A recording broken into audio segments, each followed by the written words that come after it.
The kitchen on the diplomatic ship Harmony smelled different today. G1 stood at the cooking station, cutting vegetables with careful movements. She had been a chef on Earth for 15 years before joining the space program. Now she cooked for diplomats and aliens from across the galaxy. Steam rose from the pot in front of her. Inside, red soup bubbled and popped. The smell of garlic, pepper, and fermented cabbage filled the air. Ji-won stirred the kimchi stew slowly. This was comfort food from home. On a ship full of strange beings and cold metal walls, cooking made her feel human again. She heard a sound. A small chirp like a bird, but not quite. Ji-won looked down. 3 small creatures sat on the floor beside her. They were about the size of house cats, but looked nothing like Earth animals. Their fur was pale blue and soft. They had 4 legs and long tails. Their eyes were huge and dark, taking up most of their small faces. Ji-won knew what they were. Valkyrie. The ship carried a Valkyrie family as part of the diplomatic mission. These were the cubs, the children. She had seen them before in the hallways with their parents, but they had never come to the kitchen. "Hello there," Ji-won said softly. She knew they probably did not understand her words, but her tone was gentle. The 3 cubs chirped again. They did not move away. They just sat there watching her cook. Their noses twitched. Their eyes followed every movement of her hands. The door to the kitchen opened. A tall Valkyrie adult entered. This one walked on 2 legs, not 4 like the cubs. Captain Talon, the Valkyrie diplomat. His fur was darker than the cubs, almost purple in the ship's lights. "I apologize," Talon said in perfect English. His translator device made his voice sound mechanical. The cubs wandered off. "They should not bother you." "They're not bothering me," Ji-won said with a smile. "They're just watching." Talon looked at the cubs, then at the pot of stew. His nose wrinkled slightly. The smell drew them here. Valkyrie have strong senses, but they cannot eat your food.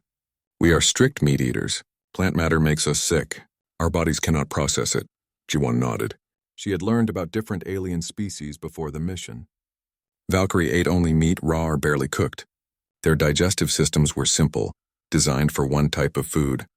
"I understand," she said, "but I do have some plain grilled meat here. I was preparing it for my own meal. Would they like to try a small piece?" Talon seemed uncertain, but he nodded. A small piece would be acceptable. Ji-won took out a cutting board. On it was a piece of beef she had grilled earlier, seasoned with only a tiny bit of salt. Nothing else. She cut it into 3 small portions and placed them on a clean plate. Then she knelt down and offered the plate to the cubs. The cubs looked at the meat. They looked at Ji-won. Then one by one they stepped forward and took the pieces gently. They ate slowly, their small teeth working through the meat. When they finished, they sat down again. Right beside Ji-won's feet, they chirped softly and looked up at her. "Strange," Talon said. "They usually do not act this way with other species. Valkyrie cubs are cautious around non-Valkyrie." Ji-won smiled. "Maybe they just like the company. I will be here if they want to visit again." Talon gathered the cubs and led them out of the kitchen. Ji-won returned to her cooking. She thought it was a nice moment, something warm in the cold of space. The next day, the cubs came back. Ji-won was making rice and steamed fish. The cubs sat in the same spot as before, watching her every move. Their eyes followed the rice cooker as it steamed. They watched her season the fish with ginger and a touch of oil. Again, Ji-won gave them small pieces of plain cooked meat. Again, they ate and stayed beside her. This became a pattern. Every day when Ji-won cooked, the cubs appeared. They sat patiently. They watched everything. They never begged or made noise. They just waited like small students learning from a teacher. Other crew members noticed. The human doctor, Hisu, came to the kitchen one afternoon. She was a medical officer, trained to monitor the health of all species on the ship.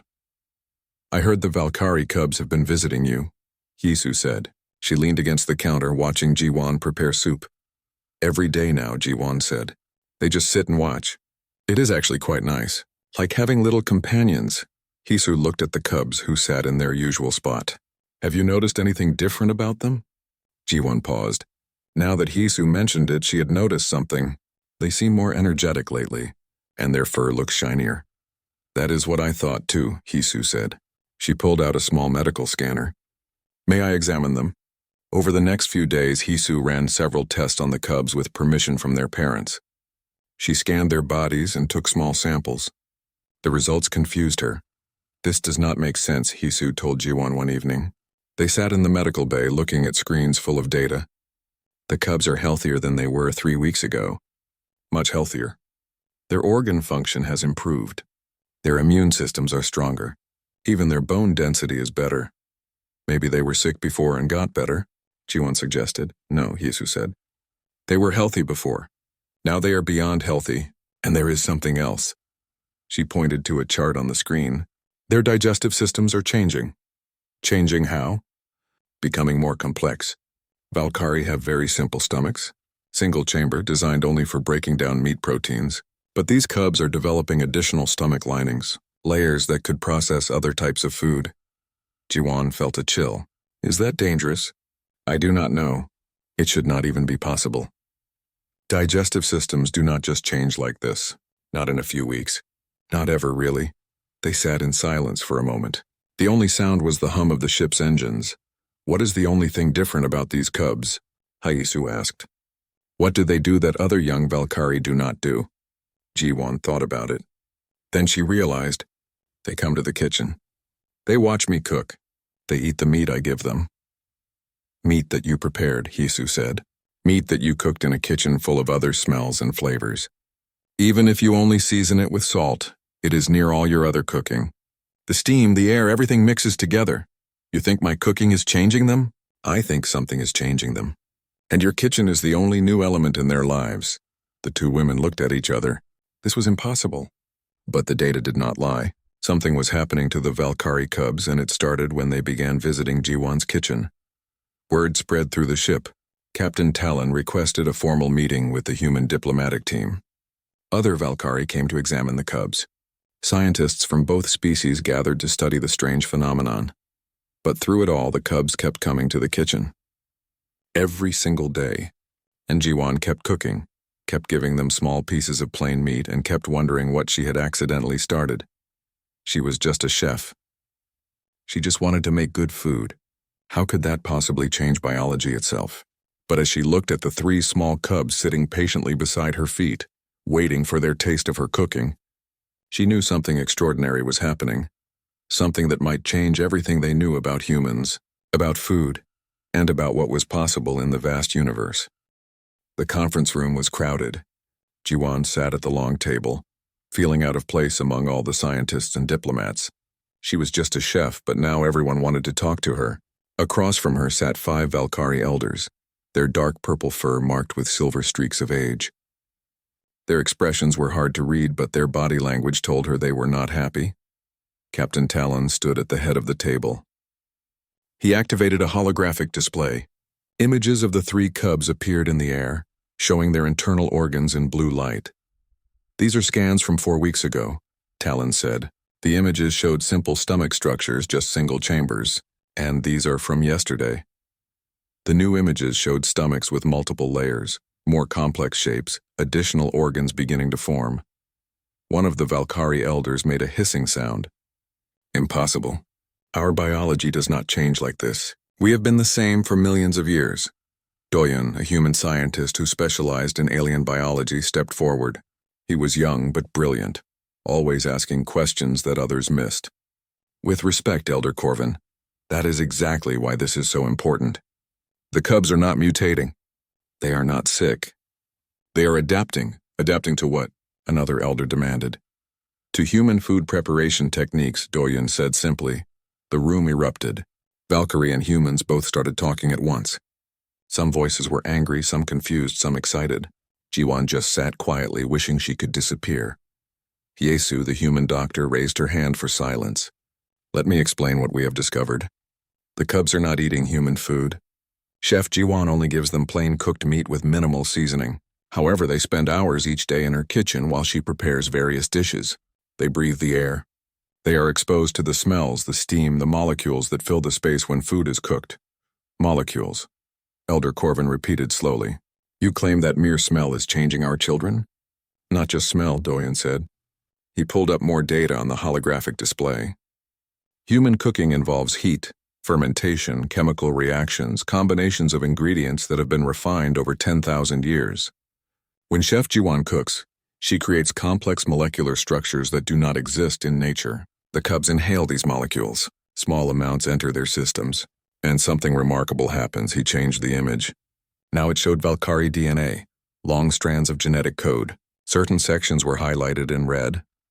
These are dormant genes in Valkyrie DNA, Doyen explained. Genes that have been turned off for perhaps millions of years. We found similar dormant genes in many species. They are like old tools stored away and forgotten. The molecular signatures from human cooking seem to wake these genes up. That is insane, said a Valkyrie scientist. Environmental factors do not just activate genetic code. That would require, she stopped talking. Her eyes went wide. It would require very specific trigger conditions. Conditions that perfectly match the genetic key. Exactly, Doyen said, excitement in his voice. Human cooking accidentally creates those exact conditions. The heat levels, the specific combinations of proteins and fats and plant compounds, the way fermentation breaks down and rebuilds molecular structures. It all works like a key fitting into a lock. Jiwan finally spoke up. Her voice was quiet, but everyone heard her. I do not understand all the science, but I need to know something. Are the cubs in danger? Did I hurt them? Hisu smiled at her. No, Jiwan, the opposite. The cubs are healthier than any young Valkyrie we have on record. Stronger bones, better immune function, faster neural development. Whatever is happening, it is good for them. Elder Corvin stood up. His height was impressive even among Valkyrie. If this is true, it raises serious questions. Our people have evolved as carnivores. Our culture, our traditions, our entire way of life is built on this. If our cubs can suddenly digest other foods, what does that mean for who we are? It means you have choices you did not have before, said Ambassador Mira, the head human diplomat. No one is suggesting you abandon your culture, but perhaps your biology has more potential than you knew. Another elder, smaller and older than Corvin, spoke in a raspy voice. I remember stories, old stories from before we had writing, about Valkyrie who could eat anything, who lived longer than others, who were stronger. We always thought they were myths. Maybe they were not myths, Hisu suggested. Maybe long ago some Valkyrie had access to something similar, something that activated these dormant genes. Then that knowledge was lost. The discussion continued for hours. The Valkyrie were divided. Some saw this as an opportunity, a gift. Others saw it as a threat to their identity. The elders finally agreed to one thing. They needed more research. They needed to understand this fully before making any decisions. Over the next 3 weeks, the ship became a flying laboratory. Doyen worked with Valkyrie scientists around the clock. They studied the cubs daily. They analyzed every meal Jiwan cooked. They broke down the molecular composition of the air in her kitchen. They compared the cubs to other young Valkyrie who had not been exposed to human cooking. The results were clear. The 3 cubs were developing abilities their species had not shown in recorded history. They could now digest simple plant matter. They could process complex proteins. Their stomachs produced new enzymes. Their intelligence test scores increased. They learned faster, remembered more, solved problems more quickly. Word of the discovery leaked beyond the ship. Messages traveled across space to the Valkyrie homeworld, to other alien species, to Earth. Everyone wanted to know, could human cooking really change biology? More aliens came to observe. A delegation of Shara arrived. They were crystalline beings, living rocks that communicated through light pulses. They brought their own young ones and asked if they could observe Jiwan cooking. Then came the Drelm, aquatic creatures who lived in water-filled suits. They had heard the rumors and wanted to see for themselves. Jiwan's simple kitchen became the most important room on the ship. She cooked as she always had, making stews and rice, grilling meat and fish, preparing kimchi and pickled vegetables. But now she had an audience. Cubs and younglings from different species sat around her workspace watching with fascination. I feel like I am teaching a class, Jiwan told Hisu one evening. Except I am not teaching anything. I am just cooking. You are teaching more than you know, Hisu replied. You are showing them what is possible. After a month of intensive study, Doyen called another meeting. This time, representatives from multiple species attended via holographic link. The conference room was filled with aliens of all kinds, some present physically, others projected as images. Doyen presented his findings. We have confirmed that human food preparation creates unique molecular signatures. These signatures act as genetic triggers for dormant DNA present in most species we have tested. The effect is not immediate and requires regular exposure, but it is real. Species that have been carnivores for millions of years can develop the ability to digest plant matter. Herbivores can process proteins more efficiently. The changes improve health, intelligence, and lifespan across the board. A Shara representative pulsed a question in light code. The translator converted it to sound. Why humans? Why does human cooking have this effect? Doyen smiled. We think it is because humans are unique in the galaxy. Most species have simple diets. They eat one or two types of food prepared in basic ways. Humans are different. We are omnivores who evolved to eat almost anything.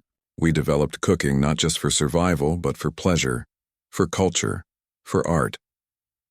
Over 10,000 years, we experimented with every possible combination of ingredients and techniques. We created fermentation, smoking, roasting, boiling, frying, steaming, and hundreds of other methods. No other species has this history. So human cooking is like a universal key, Iesu added. It unlocks potential that exists in many species but was never accessed before. Elder Corvin, who had been listening silently, finally spoke. This changes everything.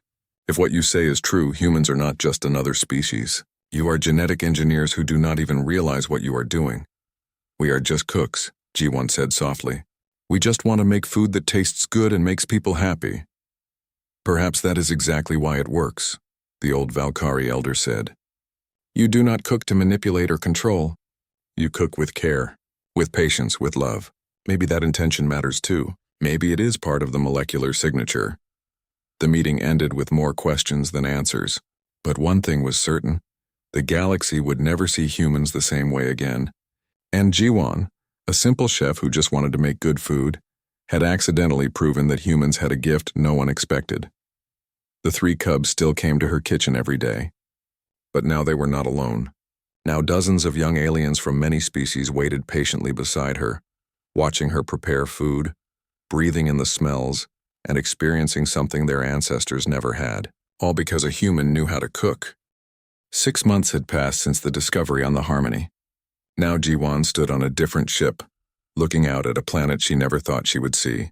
The Valkyrie homeworld hung in space before her, its surface covered in purple forests and silver oceans. She was nervous, very nervous. You will do fine, said Minho, patting her shoulder. He was a chef like her, brought along to help with the mission. He was older, with gray in his hair, and had run restaurants on 3 different planets. Just cook like you always do. I am cooking for an entire planet, Jiwan said. The Valkyrie Council invited us here to prove that what happened with the cubs was real. What if I mess up? You cannot mess up cooking, Minho said with a laugh. Food is food. Either it is good or it is not, and you make good food. Beside them stood Subin, a nutritionist who had studied alien biology for 15 years. She carried a bag full of equipment to test and measure everything they would do. The pressure is significant, she admitted. But we have prepared thoroughly. We know what worked on the Harmony. We just need to do it again, but bigger. The 3 cubs, now adolescents, bounded over to them. They had grown in 6 months. They were the size of large dogs now, still moving on 4 legs, but much stronger and faster. Their fur had changed color too, becoming a deeper blue with streaks of green. This was not normal for Valkyrie, but it was proof of how much they had changed. One of the cubs, the smallest one that Jiwan privately thought of as Little One, chirped and rubbed against her leg. Even though they could not speak human languages, the bond was clear. These cubs trusted her completely. The landing was smooth. Valkyrie cities looked nothing like human cities. Buildings were low and round, built into the landscape rather than towering above it. Everything was designed for beings who moved on 4 legs, though many Valkyrie walked upright when needed. A crowd waited for them at the landing site. Hundreds of Valkyrie, maybe thousands, young and old, scientists and common citizens, all wanted to see the humans who could change biology with cooking. Elder Corvin greeted them formally. Welcome to Valkyrie Prime. You honor us with your presence. Then his official expression cracked and he smiled, showing sharp teeth. And we are very curious to see what you will do. They were taken to a special building at the center of the capital city. Inside was a kitchen, but not like any kitchen G1 had seen before. It was huge, with space for dozens of people to work. There were stoves and ovens, refrigerators and storage units, all adapted for human use but built with Valkyrie design principles. This is the Galactic Culinary Academy, Elder Corvin explained. We built it in 3 months. If your methods work, this will be where we teach young Valkyrie to prepare food the human way. Jiwan walked through the space, touching the equipment, checking the storage. Everything she needed was here. Vegetables from Earth grown in orbital farms, spices and oils, rice and grains, meat from Valkyrie animals, similar to beef but with a slightly different taste. This is perfect, she said. Then let us begin, Corvin said. The first students arrived the next day. 20 young Valkyrie, all volunteers. They moved on 4 legs still as their bodies had not yet adapted like the cubs. They watched Jiwan with curious eyes, their noses twitching at every smell. Jiwan decided to start simple. She taught them how to cook rice properly, how to measure water, how to control heat, how to know when it was done. The Valkyrie struggled at first. Their paws were not designed for holding utensils, but they learned quickly, adapting tools to their needs. Cooking is about patience, Jiwan told them through translators. You cannot rush good food. You must pay attention, adjust as you go, taste and test. Minho worked with another group teaching them about fermentation. He showed them how to make simple pickled vegetables, explaining how bacteria broke down plant matter into something easier to digest. The Valkyrie were fascinated. They had never considered that food could change over time, becoming something new. Subin monitored everything. She took samples, ran tests, measured the air quality and molecular composition. Every day she collected data, building a complete picture of what happened when Valkyrie learned to cook. Weeks passed. The students improved. They learned to grill meat with seasonings, to make soups, to prepare vegetables in ways that were both nutritious and tasty. And as they learned, their bodies began to change. Just like the cubs, they developed more complex digestive systems. They could eat the food they prepared. Their health improved. News spread across the planet. More Valkyrie wanted to join. The academy expanded, adding more classrooms and more human teachers. Earth sent additional chefs and nutritionists to help, but not everyone was happy. Traditional Valkyrie elders protested outside the academy. They chanted in their language, holding signs that translators converted to, "We are Valkyrie, not humans, and tradition is our strength." One evening, a group of protesters tried to enter the academy. They were led by an elder named Kreth, his fur gray with age and his eyes hard with anger. "You are destroying our culture," Kreth shouted at Elder Corvin. "For millions of years we have been hunters, carnivores, pure in our ways. Now you teach our children to eat plants like weak herbivores. You shame our ancestors." Corvin remained calm. "Come with me, Kreth, let me show you something." He led the protesters to the medical center next to the academy. Inside, young Valkyrie who had been studying cooking for 2 months were undergoing health examinations. The results were displayed on screens for all to see. "Look at their bone density," Corvin said. 20% stronger than average. Look at their neural scans. Faster processing, better memory, enhanced problem-solving abilities. Look at their immune markers. They are healthier than any Valkyrie generation in our history. Kreth stared at the screens. Health is not everything. Identity matters. Heritage matters. Does it matter more than our children's future? Corvin asked quietly. We have been declining, Kreth, you know this. Our lifespans have been getting shorter. Our cubs are born weaker each generation. We blamed it on environmental factors, on modern life. But maybe the problem was simpler. Maybe we forgot how to eat properly.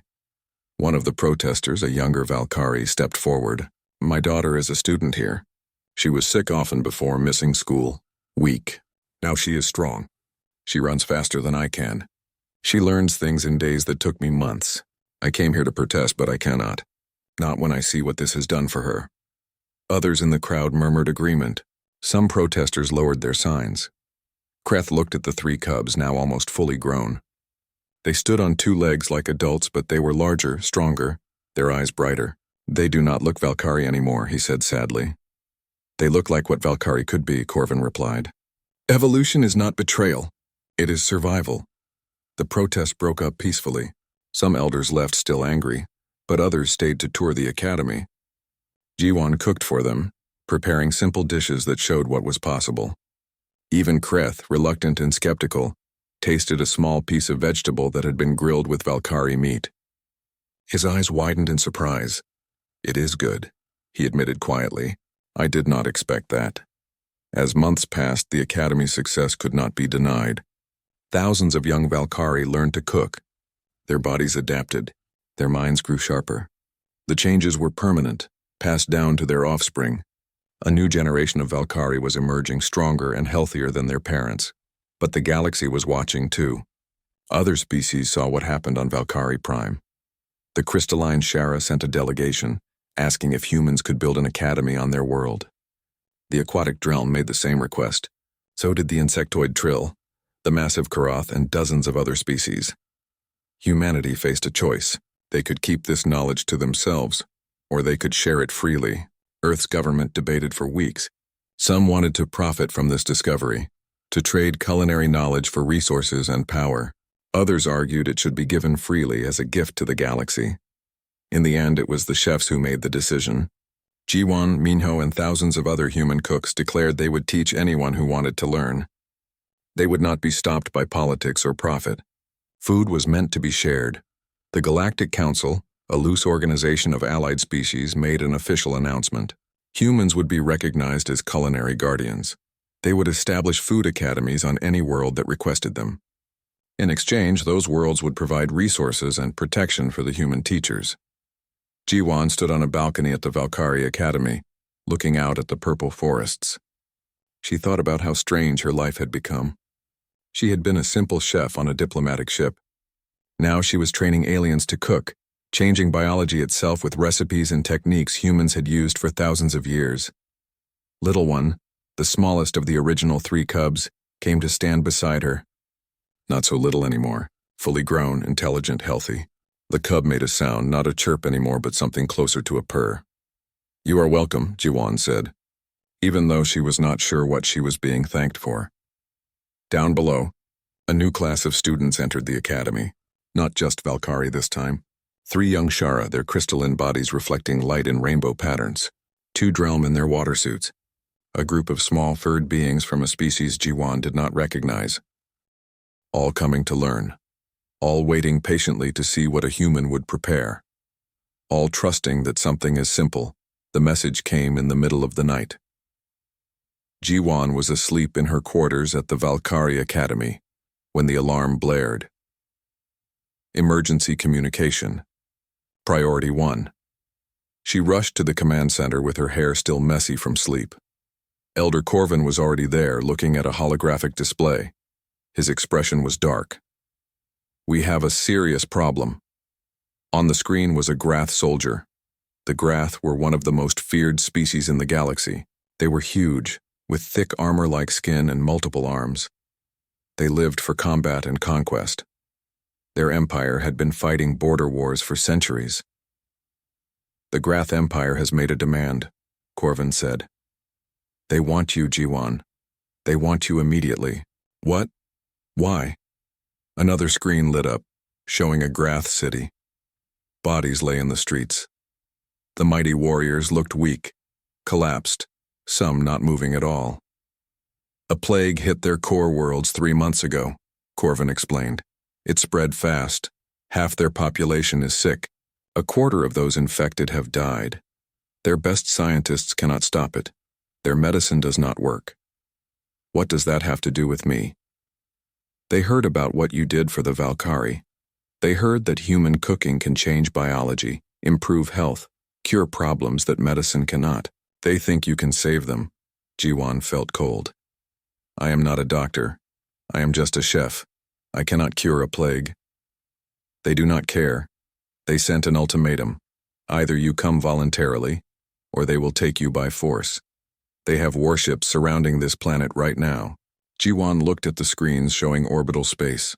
Sure enough, massive Grath battle cruisers floated in the dark, weapons charged and ready. "They would attack Valkyrie Prime just to get me." "They are desperate," Corvin said. "Desperate beings do terrible things." Hagen burst into the command center. She was a human security officer trained in combat and tactics. Her face was red with anger. "I heard. We need to evacuate Jiwan immediately.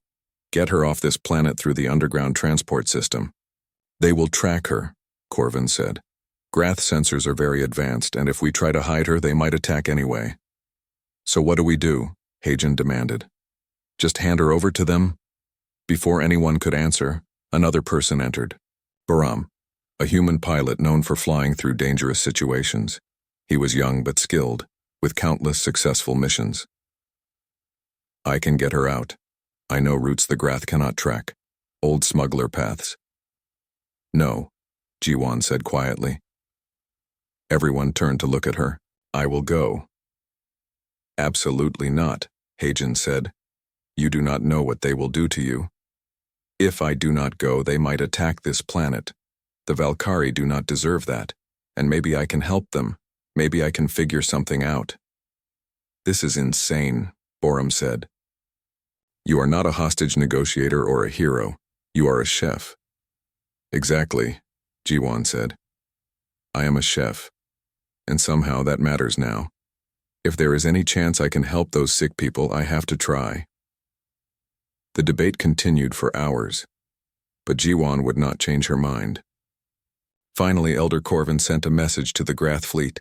Jiwan would come voluntarily if they promised not to harm her, and to release her when their plague was resolved. The Grath agreed to the terms, though no one really trusted them. The transport ship was cold and uncomfortable. Grath ships were built for war, not comfort.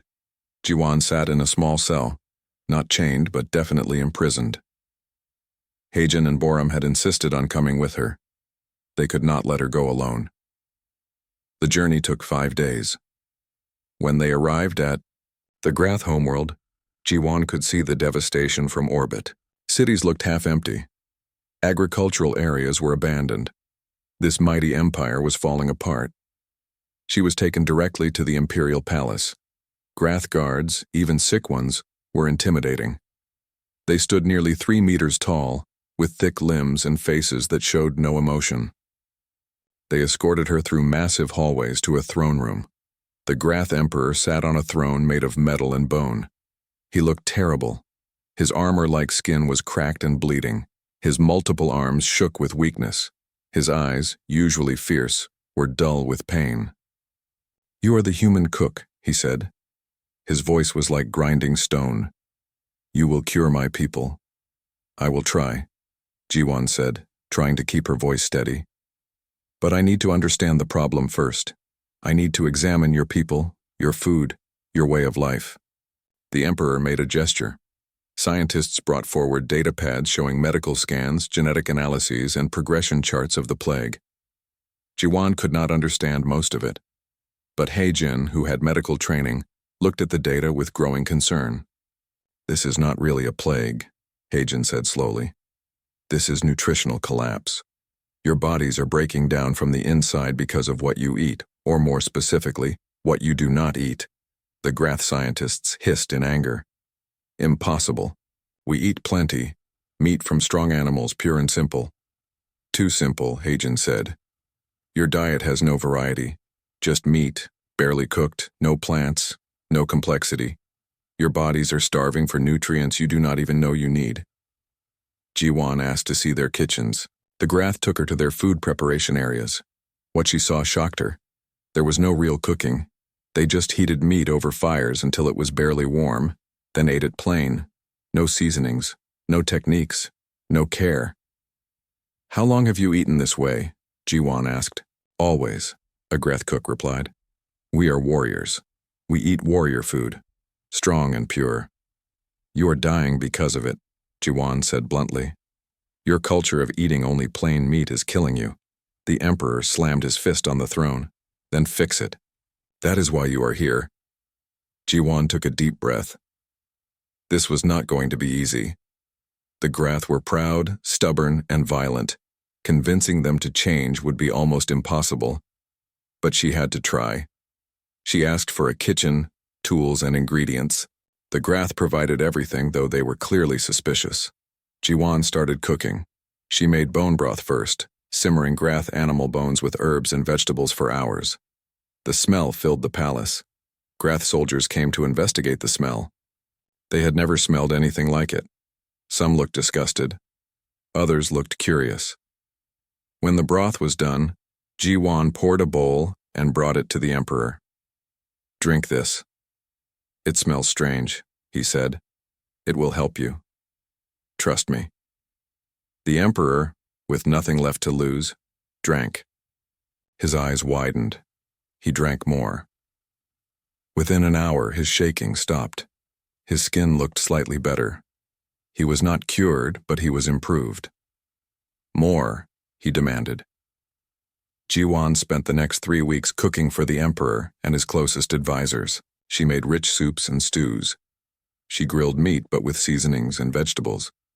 She taught them about fermentation, creating simple fermented foods that their bodies could digest, and slowly, they improved. The emperor's strength returned. His advisors could stand and walk without pain. The improvement was obvious. "Teach my people," the emperor commanded. "Teach all Grath how to cook your way." It was an enormous task. The Grath numbered in the billions, but Jiwan had learned from the Valkyrie experience. She trained teams of Grath cooks, teaching them the basics. Those cooks trained others.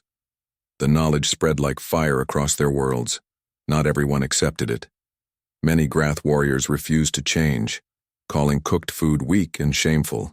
But as they saw their leaders and fellow soldiers recovering from the plague, more and more tried the new food.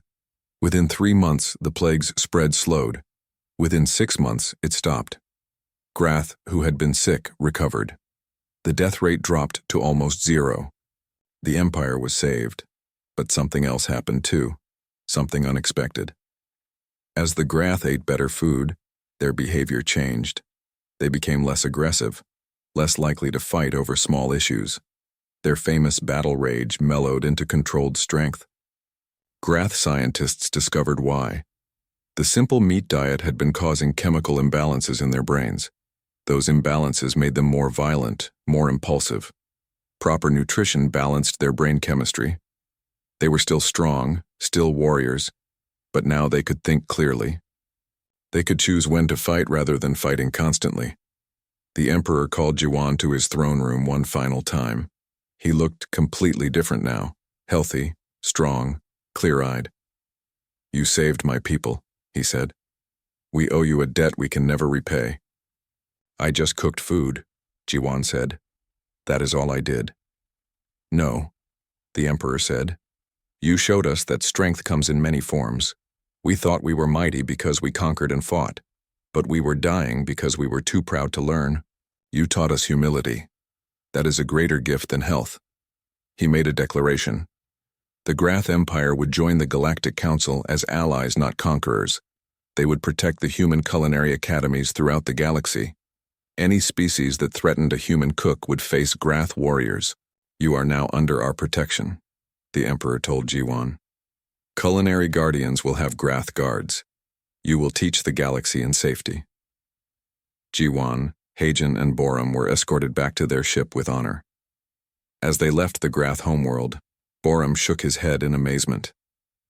"You went from hostage to honored guest in 3 months. That is incredible." "I just made soup," Jiwan said. But she smiled. The news spread through the galaxy faster than light. Humans had saved the Grath Empire. Humans had turned warriors into allies using nothing but cooking. Species that had feared humans now sought them out. The Galactic Council officially recognized humanity as essential to galactic stability. Food embassies. 20 cycles had passed. In Earth years, that was about 23 years. Jiwan was older now, her hair showing silver streaks. Her hands still moved with the same skill and care they always had. But they were weathered from decades of cooking. She stood in front of a classroom filled with students from 20 different species, watching them prepare their final exam dishes. The Terra Galactic Culinary Institute was enormous. Built on a space station at the center of Allied space, it had 300 kitchens, laboratories for food science, and dormitories for 5,000 students. Ships arrived daily, bringing new students eager to learn. The 3 original cubs, now full adults, taught beside Jiwan. They had names in both Valkyrie and human languages. The smallest one, the one Jiwan still thought of as Little One, had taken the name Tava. He was a master teacher now. Patient and kind with young students who struggled, Tava moved between cooking stations, his 2 legs carrying him smoothly. His fur had continued to change over the years, now a deep purple with streaks of silver like Jiwan's hair. His species called him and his siblings the Changed Ones, but not as an insult anymore. as a title of honor. Remember, Tava told a young Shara student whose crystalline body was carefully stirring a pot. Cooking is about patience and attention. Feel how the food changes, smell it. Understand it, Jiwon smiled watching him teach. He had learned well. They all had. Across the station, in another section, Youngmi worked with methane-breathing species. She was a brilliant chef who had specialized in adapting human cooking techniques for beings with completely different biology.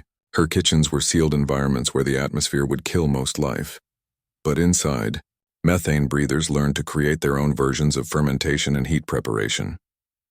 In the research labs, Jihoon studied quantum-based lifeforms. These beings existed partially in different dimensions, experiencing reality in ways humans could barely understand. But somehow even they benefited from exposure to human cooking techniques. Jihoon had dedicated 15 years to figuring out how and why. It is about intention, he explained to a group of visiting scientists. When humans cook, we do not just combine ingredients. We invest time, care, emotion. That intention becomes part of the food at a quantum level. Beings who exist partially in quantum states can perceive and benefit from that intention. The research was revolutionary. It proved that human cooking was not just chemistry and biology. It was something deeper, something that connected to the fundamental nature of consciousness and existence. But Jiwon did not worry about the complex science. She just cooked like she always had. Today she was making kimchi stew, the same dish she had been preparing 23 years ago when 3 curious cubs first entered her kitchen. The smell was the same. The technique was the same. But everything else had changed.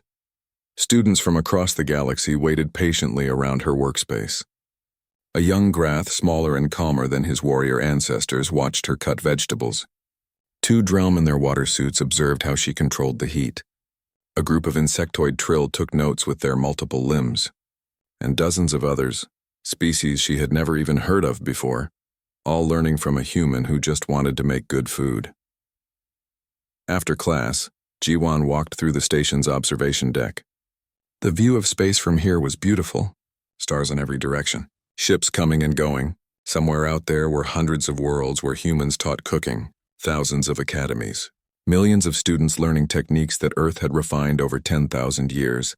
The galaxy had transformed. Wars had decreased dramatically. Species that once hated each other now shared meals together. Life expectancy had increased for almost every species that adopted human culinary practices. Birth rates were up. Infant mortality was down. Intelligence and creativity had flourished. Economists called it the Golden Age. Historians called it the Culinary Revolution. But Jiwon just thought of it as what happened when people took time to care about food. Elder Corvin, now ancient and near the end of his life, visited the station one last time. He walked slowly with Tava's support. His fur was almost completely white, but his eyes were still sharp. I wanted to see it one more time before I die, he told Jiwon. What we built together, what you started. They sat in her private quarters drinking tea, a simple human custom that had spread through the galaxy.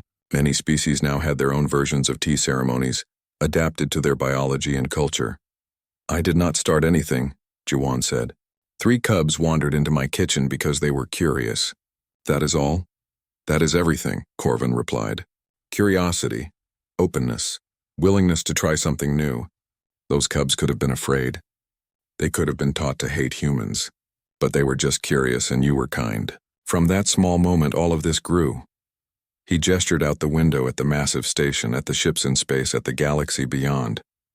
Do you know what I think? Corvin continued. I think the universe was waiting for humanity. Waiting for a species that was not the strongest or fastest or smartest. A species that survived by being adaptable, creative, and caring. A species that turned necessity into art. Your people had to learn to eat anything to survive on Earth. You developed cooking as survival, but you did not stop there. You made it beautiful. You made it meaningful. Jiwon felt tears in her eyes. I just wanted to make food that reminded me of home. And you gave millions of beings a taste of home they never knew they were missing. Corvin died 2 weeks later, peacefully on Valkyrie Prime. His funeral was attended by representatives from 200 species. He was remembered as the elder who had the wisdom to recognize a gift when it appeared in his kitchen. Years continued to pass. Jiwon trained new teachers, retired from daily instruction, but never stopped cooking. She opened a small restaurant on the station, a simple place with only 20 tables. There was no menu. She just cooked what felt right that day, and beings from across the galaxy waited in line for a chance to taste it. The line always wrapped around 3 decks: dignitaries and diplomats, scientists and soldiers, families and individuals, all waiting patiently, because everyone knew that when Jiwan cooked, something special happened. Not just good food, not just improved health, but a connection, a moment of peace, a taste of something that transcended species and culture. One day, a new group arrived at the station. They were from a species humanity had never encountered before, from a distant part of the galaxy that had just made contact with the Council. They called themselves the Nathara. They were energy beings, existing as conscious fields rather than physical bodies. "We heard about human cooks," their spokesperson said through a translation device.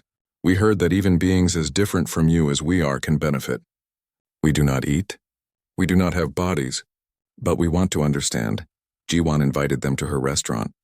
She cooked a simple meal: rice, vegetables, grilled fish, soup. The Nathara could not eat it, but they hovered around the kitchen, their energy fields pulsing and shifting. "We feel it," the spokesperson said with wonder. "The intention in your actions, the care in your movements, the love you put into this process, it resonates with our consciousness. We can perceive it directly. This is not just food preparation. This is a meditation, a prayer, an act of creation." Jiwan paused, her hand still. "That is a beautiful way to describe cooking." "Humans do not realize how rare you are," the Nathara said. "We have explored thousands of galaxies. We have met millions of species. But we have never encountered beings who invest so much consciousness into such a simple act. You do not just feed bodies, you feed souls." Word of the Nathara's visit spread. More and more species came to understand that human cooking was not just about nutrition or biology. It was about something fundamental to consciousness itself. The act of preparing food with care and intention created ripples that touched beings in ways science could barely measure. The Galactic Council updated humanity's title. Not just culinary guardians anymore. Now humans were recognized as consciousness weavers, beings who connected different forms of life through the universal need for sustenance and the universal appreciation for care. Jiwan was old now. Her hands shook slightly when she cooked. Her back hurt after long hours in the kitchen, but she never stopped, because every day, someone came to her restaurant who needed what she could provide. Not just food, but a moment of peace, a taste of home. A reminder that in a vast and sometimes frightening universe, someone cared enough to prepare a meal with love. One evening, a human family came in. A mother with 2 young children. They had just arrived at the station, new to space travel, overwhelmed by all the alien beings and strange environments. The children were scared. They clung to their mother, eyes wide at the sight of so many different species. But when they smelled Jiwan's cooking, they relaxed a little. Smells from Earth, familiar food. Jiwan brought them bowls of stew, the same kimchi stew she had made for 23 years. The children ate carefully at first, then with enthusiasm. "This tastes like my grandmother's cooking," the mother said, tears in her eyes. "Thank you. I did not know how much I needed this," Jiwan smiled. This was why she did it, not for the grand titles or the galactic recognition, not for the science or the politics, but for moments like this,